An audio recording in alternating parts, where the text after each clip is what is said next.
Hey, we're back with Pop Politics. It's been a couple weeks. We had some things. Life happens. Unfortunately. So we have a lot to cover tonight. We've highlighted the things that have come up in like pretty much the last 3 weeks since we last talked, so that we can get through everything. So we're going to miss some of the nuanced stories, but we're going to try and get to most everything. So the first thing that happened was the Fantastic Beasts trailer dropped, the first one, and it kind of came out of nowhere. Well, it was supposed to be a teaser, and so me and everyone else is like, oh, it's only going to be like a 30-second thing, and it's like not going to show anything, but it was like a minute 30. It was a full trailer. It was a full trailer, and we were all like, whoa. Where did this come from? It was actually fairly intriguing. Yeah. And for being about the crimes of Grindelwald, you only saw him for like 2 seconds on screen. It was a lot about Dumbledore and Newt. Yeah.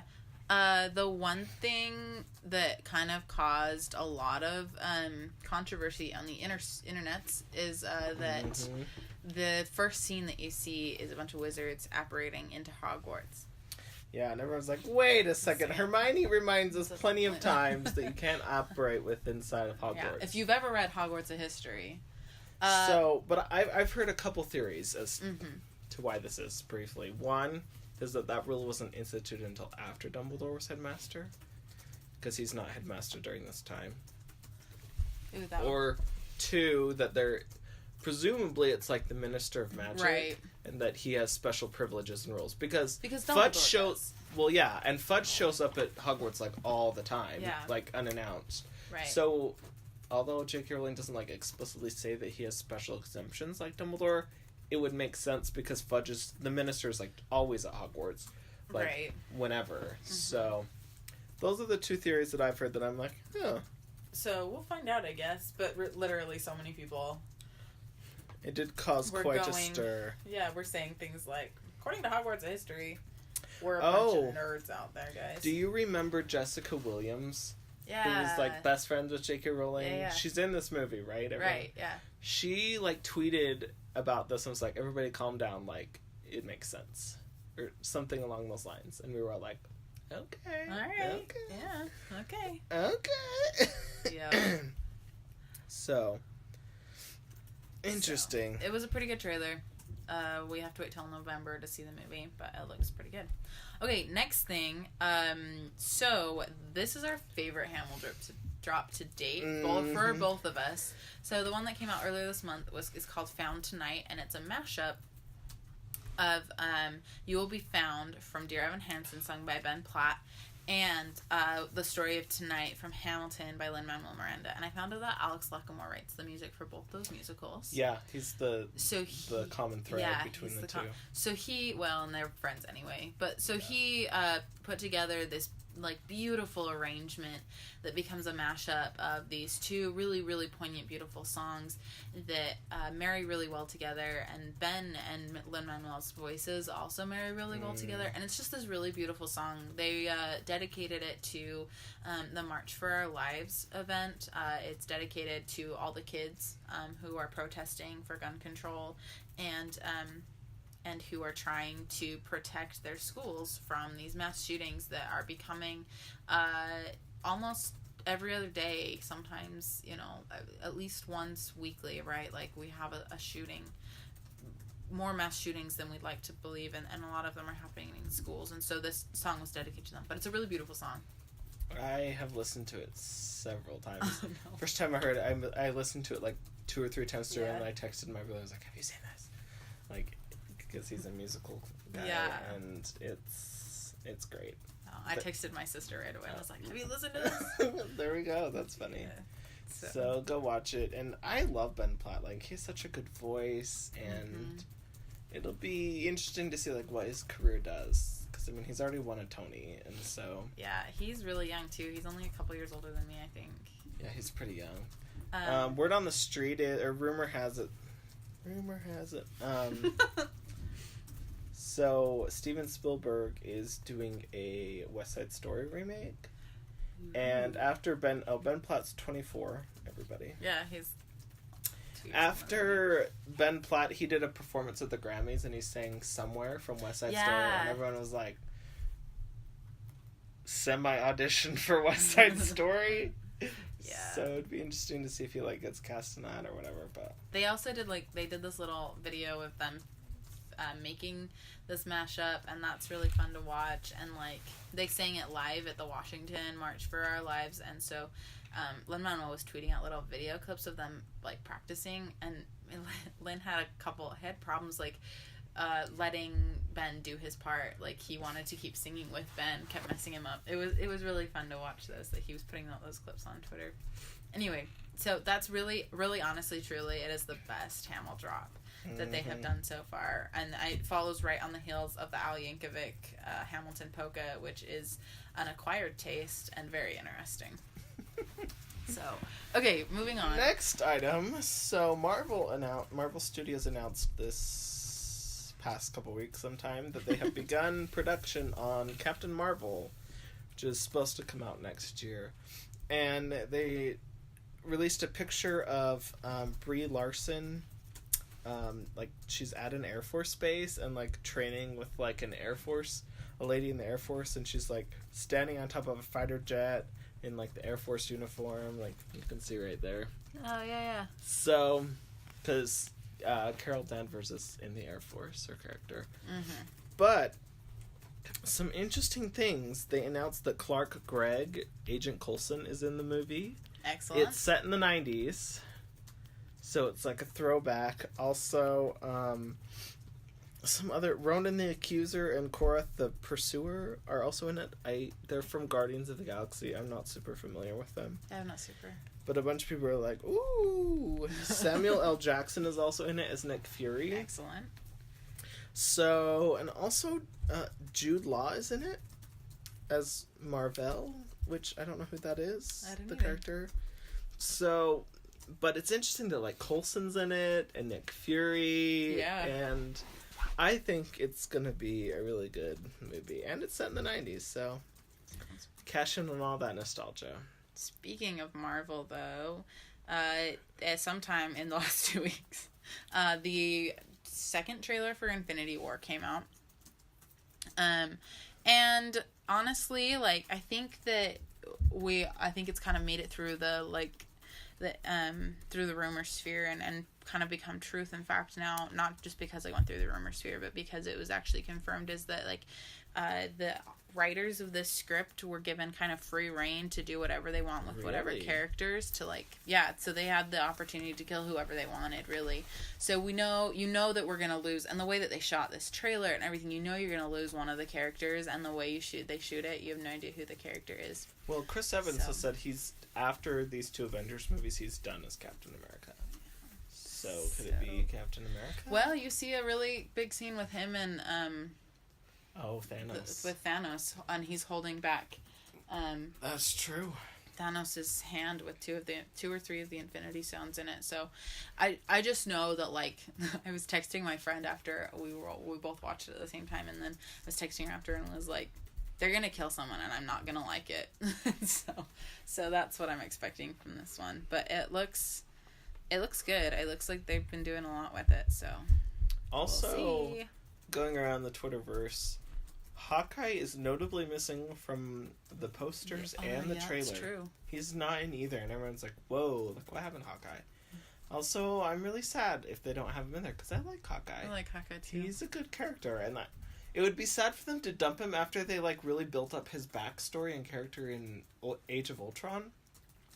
They, like, took you to his house. And they brought him back for Civil War and all of that, yeah. So it'd be really sad if they were to just dump him, because they've really built up the character. Right. So. Yeah. I don't know. I was seeing today, like, those little calendar things or whatever, like, this is your character from Infinity War, right? And based on your birth month, and my birth month is April, so the one for my birth month was Hawkeye. And I was like, all right, notably absent from the movie, that'll be fine, I'll be okay with that. So, okay, moving on. Some news about my favorite show came out, The Crown. Which I just love. I'm a sucker for British period dramas. I started Downton Abbey recently too, so you know. Also a good show if you like British period dramas. So the producers of The Crown revealed that Matt Smith, who played Prince Philip, got paid more than Claire Foy, who is the title character of Queen Elizabeth. Which, like, in this age of Me Too, was not a smart move. No, and there is some context and background, like, before Me Too and everything happened, and, like, all this, you know, this culture of Hollywood. Like, Matt Smith going into The Crown was a bigger star. Name. He was a bigger name. Like, nobody really... Claire Foy didn't have a lot of credits to her name. Right. And Matt Smith was Doctor Who, so, like, people knew him. So, I mean, you can't fault the producers just because... I mean, that's how Hollywood works. It's based on... Well, in any job, really. Yeah, it's based on experience. On experience. That's the kind of salary you get, So I guess it makes sense from that perspective. Yeah, it makes sense, but it just looks really bad, seeing as though, like, she's the title character, and all this, in the age of Me Too, and this Hollywood gender push, I don't know. Parody, they're looking for gender parody, right? Whatever, I don't know what I'm trying to say. But the producers have promised that from here on out, like, the actors will both be paid the same. Mm-hmm. So, speaking of the actors, they're switching them out for season 3. Right. So, Olivia Colman has already been confirmed as Queen Elizabeth. Helena Bonham Carter as Princess Margaret, which I love because she is such a fabulous actress. Right. And they announced this week the new Prince Philip. So his name is Tobias Menzies. He's a British actor. I'm not super familiar with him. He was in Outlander, and a lot of people know him from that. He also was in Game of Thrones, which I am not familiar with. Yeah, me either. So, but the cast is coming together quite nicely, and I'm excited to see how it goes from here. Speaking of Netflix, the last thing on our pop culture section, I was just, perusing Facebook as I do. And I came across an article, and it stated that Susan Rice, the former National Security Advisor to President Obama, is being named to Netflix's board of directors. Like, what? And I was like, huh. Like, you're right. Like, that's an interesting choice. Like, good for her, but it seems uber random. Yeah, we were talking, you said that, and I expected you to say, like, some junk or whatever, and then you said the Netflix board, and I was like, what? Like, I know. This doesn't make sense. It doesn't make sense, but I mean, I don't even know, like, I guess she's a name, and she, like, brings clout, but what does even a board of directors do? Like, what's the purpose of being on a board? Don't you just kind of, like, have oversight of the CEO and, like, the general direction of the company? The general direction of the company, but you could also, I suppose, you probably, on Netflix, you could, like, the idea for original shows would come through you. Yeah. So, I would assume that they would have some influence on that. I mean, I guess you could pitch some good, like, national security and, like, politics shows. Right? Suppose. I don't know. I don't know. It was just, like, in the department of... This is random. Alright, whatever. So. Alright. So, politics, the last couple of weeks, shifting there from Susan Rice in Netflix. The politics has been a little bit crazy. Not a little, a lot of it. Like, the White House has been particularly crazy. So, in the last 3 weeks, I don't think that there hasn't been a week without some major shakeup, either in the cabinet or in the White House staff. And it's not just in, like, administration, it's, like, in the legal council, too. So Trump's legal council has also had some, like, that's true, big things going on. So it's actually been the last 4 weeks, but we talked about David Cohn leaving. David Cohn? Gary Cohn leaving 4 weeks ago. So 3 weeks ago, we learned by tweet, early morning, Monday or something like that? Monday or Tuesday, that Tillerson was out as Secretary of State, and that Trump was nominating CIA Director Mike Pompeo to replace him at Foggy Bottom, and that Gina Haspel, who is currently the Deputy Director of CIA, which is not a confirmed position, was going to be nominated as the first female CIA Director. Which, like, all sounds well and good, and it probably is, but first of all, putting Pompeo in the office of Secretary of State puts someone who is a hawk on Iran and North Korea in a position to sway Trump's decisions. And especially, and not to hold him back. So Tillerson was really good about, like, keeping Trump in the JCPOA, which is the deal that keeps that keeps the Iranians from enriching uranium for nuclear weapons and from pursuing nuclear technology for weaponization. And Tillerson believed in that deal, and Trump does not. Trump thinks that that's the worst deal ever made. If you'll remember, he always talks about it like that. He's already decertified Iran in the deal. He just hasn't formally withdrawn. Pompeo is a hawk on Iran, meaning that he does not want to have, like, he doesn't believe in diplomatic ties will work out in the end. So he would be all for pulling out of the JCPOA. He also thinks, it's a really bad deal. We'll get to more about that in a minute because there's another shakeup that affects that. He's also a hawk on North Korea, so he would rather forego diplomatic as well. He just would assume that we're going to end up in war with them anyway, so I might as well do it now rather than later. Gina Haspel, who is the deputy CIA director. We don't know very much about her, and what we do know is sketch, because that's how it works when you're a career CIA official. So she's been a career employee of the CIA. She's been there for over 30 years. And honestly, like, in some ways it's better to have someone who knows the CIA and knows how it works and knows the way that the operations are going to be going down there, than a politician or someone who has never been involved in, like, covert operations. So Gina worked for the Directorate of Operations.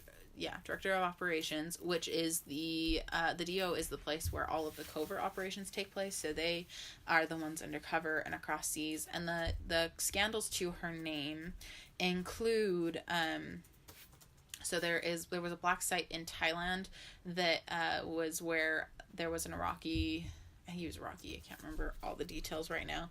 There was a guy who was tortured, but when this was still kind of, like, not seen as illegal. Right after, in the aftermath of 9/11. Right. He was tortured in that site. It was before Gina took control there, but she did run that black site for a while. It was right after he was tortured there, though. But later, she and her boss, she actually did it on an order. Her boss ordered her to destroy the tapes that were recording that torturing, which people see as an infringement of rights, because they should see that as a right to information that we can no longer access, right? The thing about that is that the thought process behind that was probably something like, we need to be protecting the identities of the people who did this, because if this tape were to ever get out, then our officers would be put in danger, or, something to that effect. And so it's not that, like, justifying her actions, but explaining that there was some thinking behind it, and she was actually acting on orders. There have been other things that kind of have colored her past, but the thing about the CIA, especially covert operations, is that we're never going to see in the public eye the operations that went well. We only ever see the operations that failed utterly and that caused controversy. And so that's going to be a little bit of hard. The other thing that's really hard about Gina is that that honestly, a lot of her background hasn't been declassified, and it won't be declassified. They've declassified a few, like, personal details and stuff, but it's gonna be interesting to see how confirming her goes down, because it may not go down well. And then what do you do? For CIA? And so already, though, with Pompeo too, like, Rand Paul is already talking about kind of abstaining or voting holding no against him. Holding up the vote. Like, there's just a lot of things going down. Okay, so the next firing that happened the next week was Trump. Back up. So when he fired Tillerson, it really was by, like, tweet. So John Kelly, the chief of staff, had called Tillerson the week before and told him to expect to hear something by tweet. He didn't tell him what something to wait for. And then Tillerson found out by tweet that he had been fired. So, and he was not happy when he gave his press conference in state. He was not. It was, yeah. Then the next major firing Yeah. was National Security Advisor H.R. McMaster. And Trump, by tweet, right? I think he actually told McMaster. Yeah, McMaster actually knew a little bit more. Trump said that they had been talking for weeks about it. Right. And it had been rumored for a while. But he's going to replace him with John Bolton, who but he said the week before when Tillerson was out that McMaster was going to stay, right? Like, there's no plan for McMaster to leave right away or something. Well, here's what's interesting, and I think the White House is suffering a little bit of a credibility issue right now, because back in the fall, after it was reported that Tillerson called Trump a moron, it was reported that they were going to sack Tillerson and replace him with Pompeo. And of course, Sarah Sanders in the White House is like, no, that's not going to happen. No. Right. And then what happens? Exactly that. Yeah, but and then, not 6 days before H.R. McMaster was fired, Sarah Sanders tweets, I just talked to the president. H.R. McMaster is fine. Like, he has a job. And I was like, and then 6 days later, he's fired. And we're all like, And Trump claimed that they had been talking about it for several weeks. And so all of us are like, either Sarah Sanders is out of the loop or she's lying. And she's been saying some really weird things. And we're all like, I don't know what's worse. Yeah, I don't either. But she's been saying a lot of weird things and a lot of insensitive things in the last couple of weeks. Keeps getting herself into hot water, hasn't she? Yeah, but I mean, she's always kind of done that. She's always kind of... I just feel like it's been worse in the last couple of weeks. So I think there's been an erosion of credibility at the White House because they've claimed that everything's fine and dandy and rosy, and then everything that the press has reported comes true, and we're like, okay, well... That's the thing, though, is that, like, I don't think they had very much credibility to begin with. Okay, so McMaster is being replaced with John Bolton. John Bolton, honestly, like, is the Brigida could go on worst possible choice for this position. He is a very bad He really choice. is. I will give you the Cliff Notes version. So John Bolton was part of the Bush administration. He was, like, the neoconist of the neocons, and, like... I mean, the dude still believes that the Iraq War was a good idea. Like, that should give you a snapshot of what his views are. It's like nobody agrees. Nobody agrees. And this guy also, okay, the other thing that he did, he's in the same boat as Trump, where he, like, got medical deferments for Vietnam. So, like, yeah. So... And then, okay, so snapshot of the things that John Bolton believes. John Bolton believes that nuclear weapons should be used, and he has encouraged Israel to use them against Iran. John Bolton believes that the Iran deal is a very bad deal, and that we should have done a preemptive strike on Iran's nuclear weapons facilities. Yeah. And the way to deal... So he believed that instead of diplomacy, we should be used bombing. He used a very similar title with respect to North Korea. Like not even 3 months ago. Not even a month ago. It was it was pretty recent. Let me see if I can find it. But it was in the Wall Street Journal. It was like, I think it was the legal case for striking North Korea first. And I just sat there and was like, well, I literally read the title and, like, immediately had, like, indigestion and heartburn. I was like, ugh. It was bad. The legal case for striking North Korea first. Yep. And then the subtitle is, Does the Necessity of Self-Defense Leave No Choice of Means and No Moment of Deliberation? And this was published on February 28th. And you're like, okay, that's nice. Like, he's legitimately the most bellicose person that we could possibly have in that position right now. And he's been known to, like, throw things at employees and, like, blow up at them. Yeah, he's really terrible with his staff and stuff like that. And he's gonna come in and clean house when it comes to the National Security Council, which McMaster just got under control. Like, it's been a year. He was fired. He just barely got Flynn's National Security Council plus his. I mean, like, just made. It's a mess. So that's nice. Bolton is actually the worst.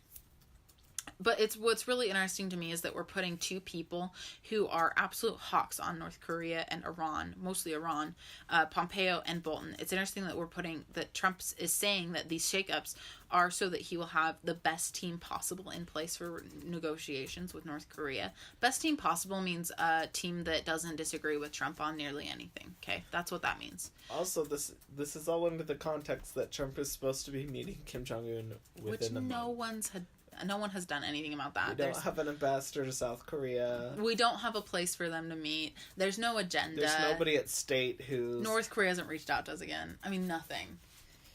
There's no way he's going to get Pompeo established by the time that... there's no way. Anyway, so we have both of these men, Bolton and Pompeo, who are being put in places of really, really great power when it comes to foreign policy, and both of them are absolute hawks on Iran and want the Iran deal to go away. And what kind of message is that sending to North Korea?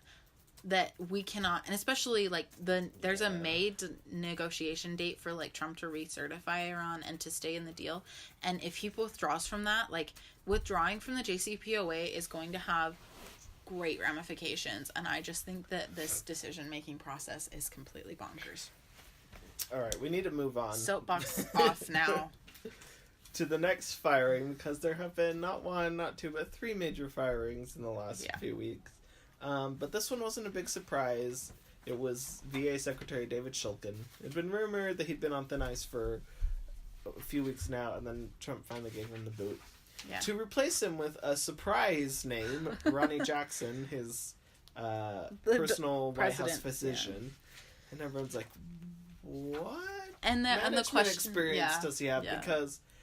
And I didn't know this until recently. The VA is a huge, sprawling and department. It's a mess. It's the second largest federal department after the Defense, after the Pentagon. Yeah, that makes sense. I think it has like 300,000 employees and it's a mess. A huge budget. Right. So Shulkin was actually like, I mean, there was a scandal under his belt, but the reason he was fired wasn't because of a scandal. He was fired because he was trying to fix the department in a way that that the president didn't like. And so that's the major reason why he's out. But veterans actually really like Shulkin. So to see him go, too. Yeah. So to see Shulkin go is a big deal for a lot of veterans, just because they thought things were starting to move in the right direction, and now they're not. Okay, last firing that's technically not cabinet or White House. So he was deputy director of the FBI, right? Mm-hmm. McCabe, the deputy director of the FBI, he was set to retire couple Sundays ago. Friday night, Jeff Sessions fired him. Like the 2 days before he could have retired with his full benefits and pension plan. So petty. He was it was so petty, and it was basically for like mishandling. It was for some of the same reasons that Comey was fired, like the idea that they mishandled the Clinton and Trump investigations during the election and a couple other things. But it just really, really, the point of this story is that it was very petty of the government, of the president and Jeff Sessions to fire him 2 days before he could have gotten his benefits. I don't actually know how this story ended, but I do know that, like, at that point in time, he had 2 offers from 2 congressmen to, like, come and work for them for, like, a day. Yeah, to get his benefits, to qualify for his benefits. And I haven't heard anything since then. Either. I assume that he took one of them and got his benefits, because nobody works for that long for the government and walks away just because, like, la-di-da, I don't need my benefits anymore. Okay, moving on from that pettiness. So last week, 2 weeks ago, Putin had his re-election there was an election in Russia, and Putin won. Election is in heavy quotation marks, because the main contender there were like 7 other candidates, and all of them were like Putin, like they were just to show that there was diversity of party. The real contender wasn't allowed to run, so Putin won. There was never any expectation of anything less. So Trump has a call with Putin later, right after the election, and like his staff had written on his piece of paper, do not congratulate Putin. We do not congratulate people in all caps. We do not congratulate people who rig elections and who don't allow opponents, and like this isn't a real democratic election. And what did Trump do? He congratulated him. Like, okay, so that was something.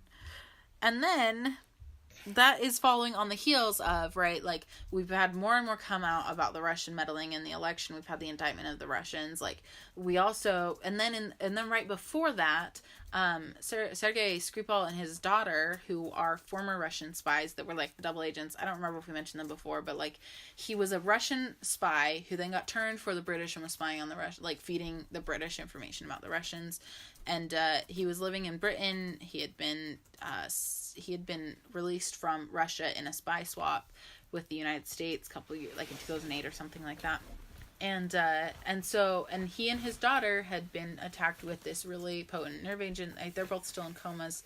And so there have been a lot of retaliations because it's been noted that this has come from Russia, right? So there's been a lot of retaliations from several governments worldwide, where the UK originally, followed by like, Canada, Russia, not Russia, it's Russia that's being attacked. The United States, Australia, and I don't remember, a whole host of other nations have kicked out a couple of Russian diplomats, more than a couple of Russian diplomats. The United States is shutting down the Seattle or the Washington consulate for Russia. It's Seattle consulate. Yeah. So today, the retaliation for that from Russia was to shut down the United States St. Petersburg consulate and then expel a couple of, I think they also expelled some diplomats from other countries as well, because this really was like this concerted effort on the part of a coalition of countries to expel Russian diplomats.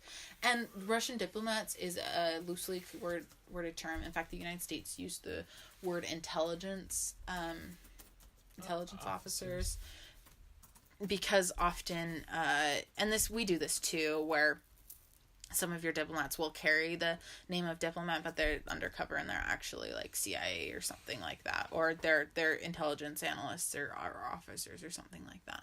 So, yeah. So there's this like ongoing standoff between Russia and the rest of the world.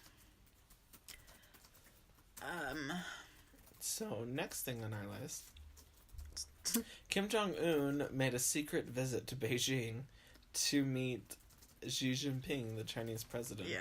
And this is notable because this is the first time that is known that Kim Jong-un has left his country since he became leader in 2011. And This is the first meeting he's had with a foreign head of state. So it's pretty significant. And it comes right before Kim Jong-un is set to meet with the president of South Korea and Trump, too. So he's looking to bolster his position, is what some analysts are predicting. Right. And China has traditionally been a big ally of North Korea. Right, which I think is also one of the reasons why they made this trip to Beijing, is because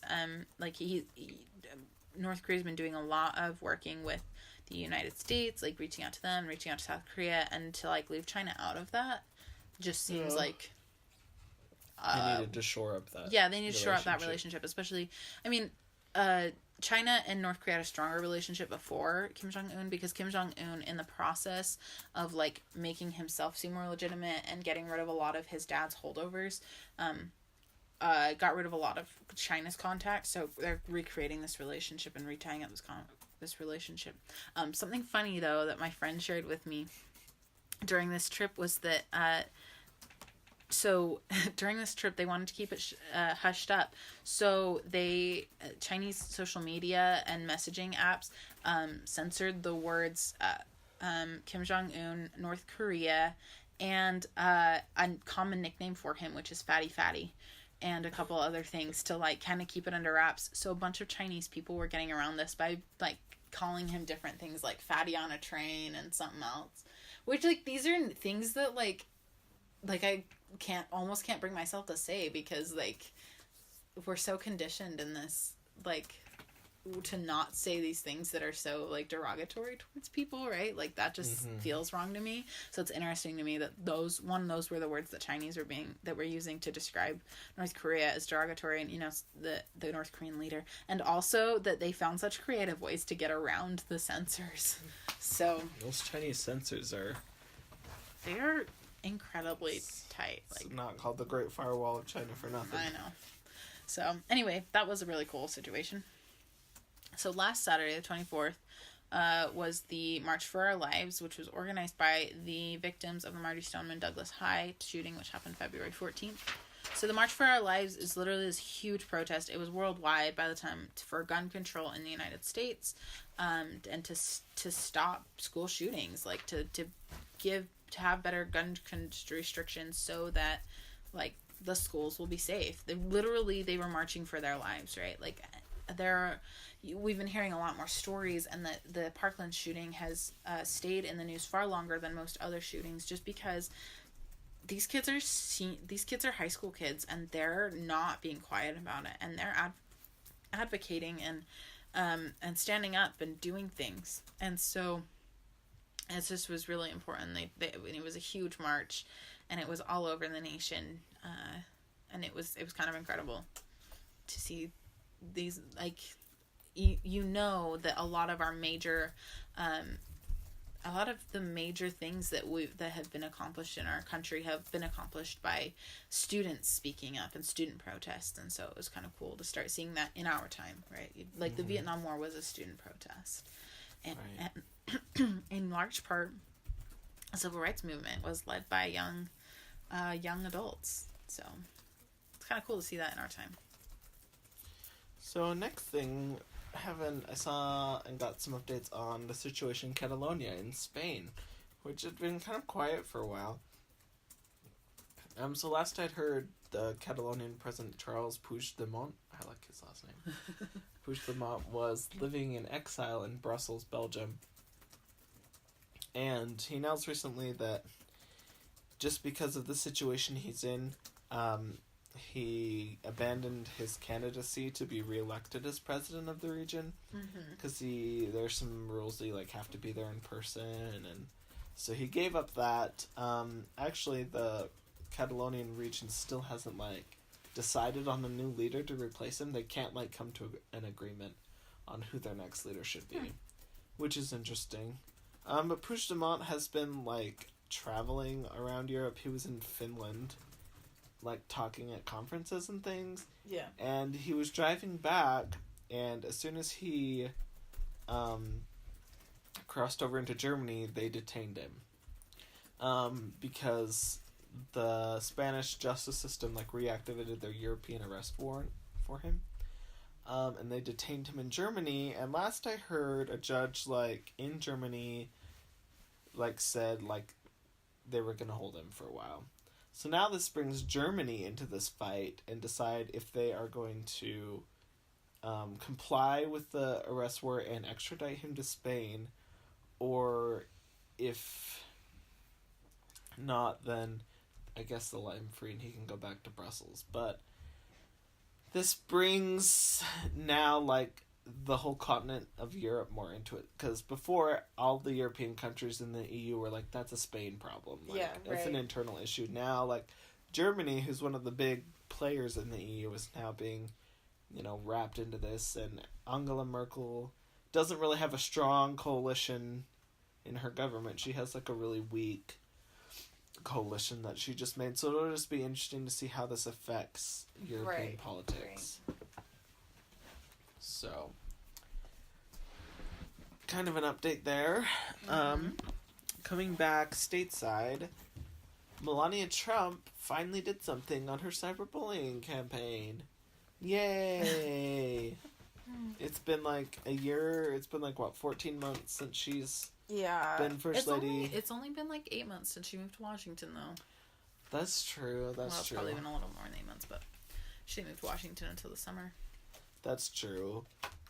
Okay, I'll give her that. But she had a meeting with all of the major leaders of Facebook, Twitter, Amazon, Google, all those tech companies about cyberbullying. And as far as I know, it was just a listening session. She didn't announce anything or whatever. But it's good to see her at least trying to do something on it, because we were all wondering what happened to your cyberbullying initiative? What happened to your initiative, Madam First Lady? So it'll be interesting to see what she does, if anything, beyond this. So speaking of Facebook, if you haven't been paying attention to the news lately, there's been this whole big buzz about a firm called Cambridge Analytica that used thousands and thousands of Facebook users' data illegally against Facebook policies to sway the election in favor of Trump. And there's a whole host of things going on there. It's worth looking into the story a little bit more. The New York Times, the Daily Podcast, did a really good summary of it, and there are plenty of articles out there, but it's putting new scrutiny on Facebook to update its privacy and to hold these groups accountable. They've kicked Cambridge Analytica off their platform, but it's really about accountability and about protecting the user, and how do we do that. And so he's set to appear before Congress to explain, and he actually opened them up to outside what's the word I'm looking for outside scrutiny and for outside regulation. Yeah. So there's been some big things going on there. I suggest you look it up and then update your privacy policies. There's at this point, there's not really a reason to or leave the platform if that's what your druthers are. But the thing that I was reading that was really interesting about this, or somebody was saying about this, is that for those people who are leaving, just the idea that that's a privileged move to make, because there are some people who the only way that they can communicate or run their business or whatever is through Facebook, especially in poorer areas. And so leaving Facebook won't fix the problem. The problem is that we need to be protecting privacy. So you'd be surprised too how much information they can get just from analyzing the things that you've liked. It's crazy. So all right, moving on to happier things. Stuart finished for our soapbox this week.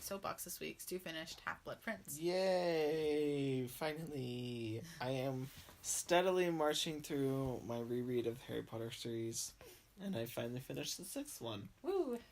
And I do have to say, this one is my favorite one so far, and I kind of predicted it would be. Because I think the reason it's my favorite one is, one, it's the last book that there's any sense of normalcy. Right. There's still Hogwarts, there's still all the normal tropes of, Quidditch and exams and homework, on top of all the other crazy stuff that's going on. Whereas the 7th book is just kind of they're off chasing Horcruxes and they're not at Hogwarts. So this is the last book of, the structure that each book has had so far. Right. Does that make sense? Yeah. So I liked that. One thing that I noticed is, in the book, it makes a lot more sense that Harry starts liking Ginny.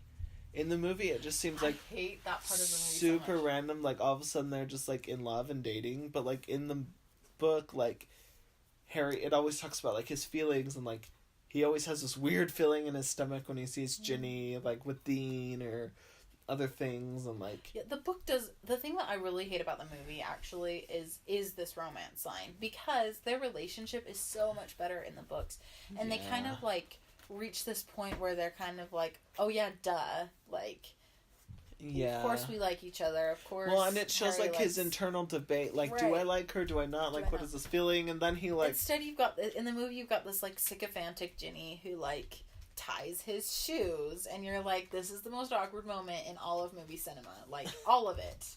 I really enjoyed that part of it, and that's one of the reasons I go back and read Half-Blood Prince so often, is just because so good. And I think it's also interesting, once Harry comes to terms that he's has feelings for Ginny, then he wrestles well, she's Ron's sister, yeah, what do I do, is Ron gonna hate me? And he wrestles with that for a bit.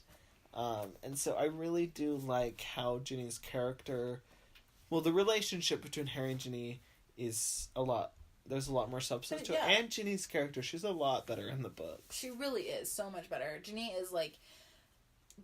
is the best book character that didn't translate into movie character. She really is.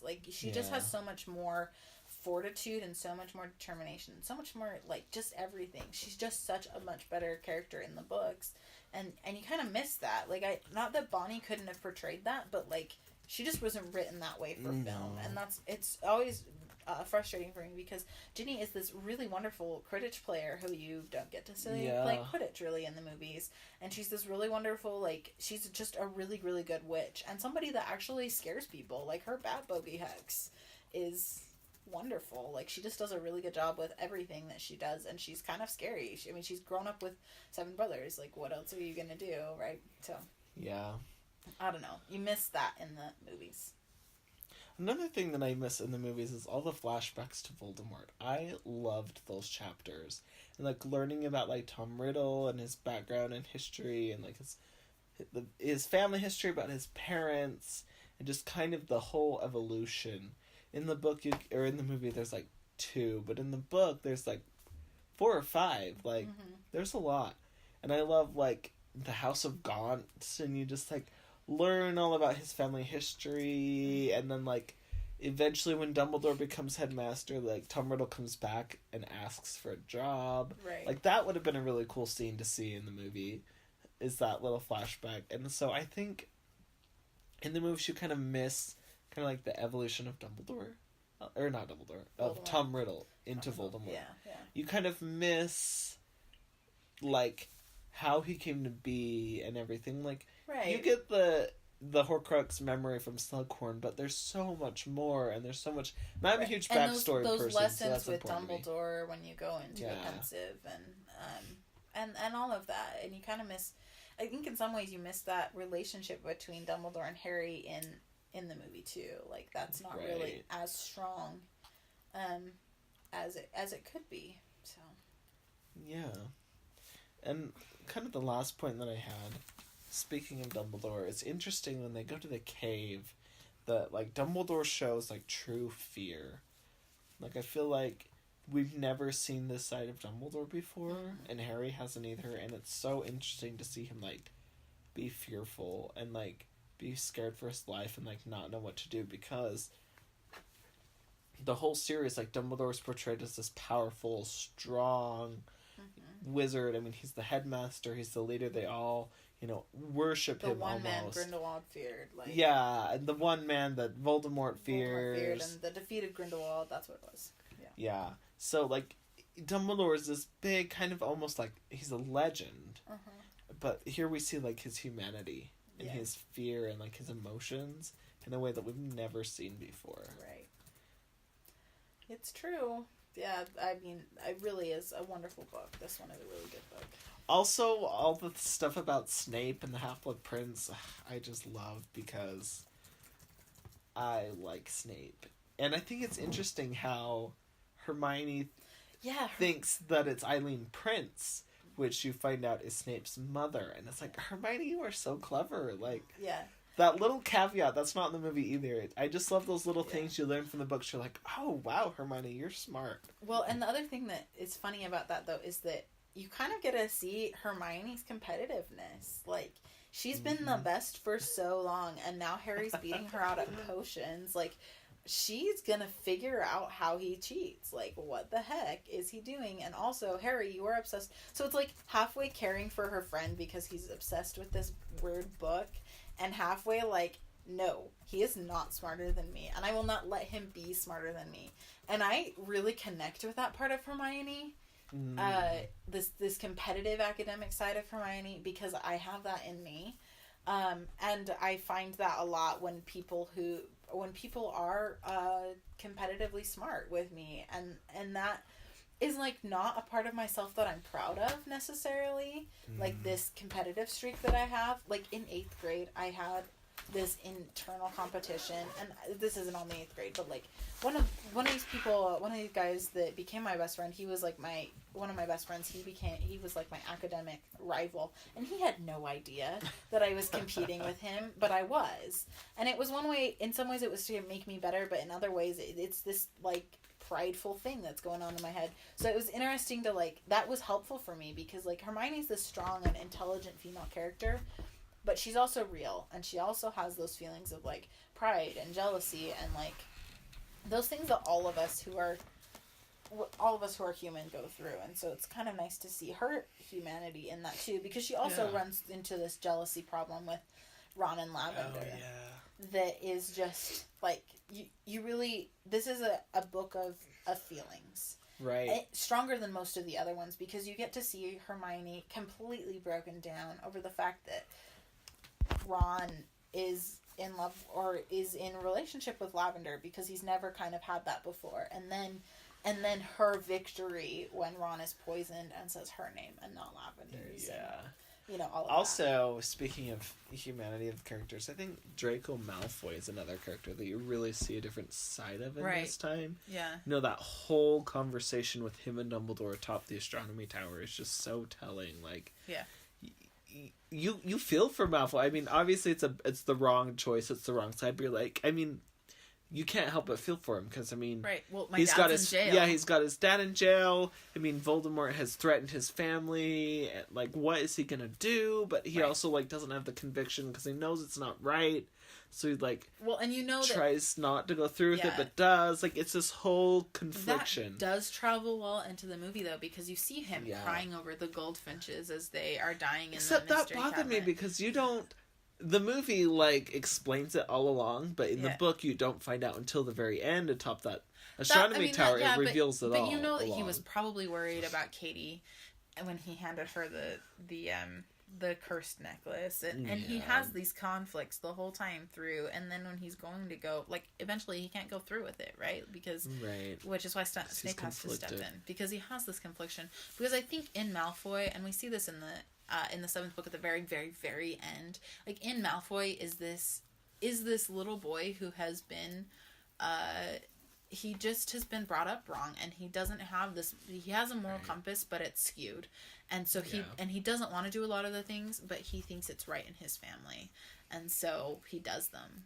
Like, so you're right. Like, I really love the Half-Blood Prince just because, in a lot of ways you get to see the parts of our characters that, like, isn't always strong and isn't always right.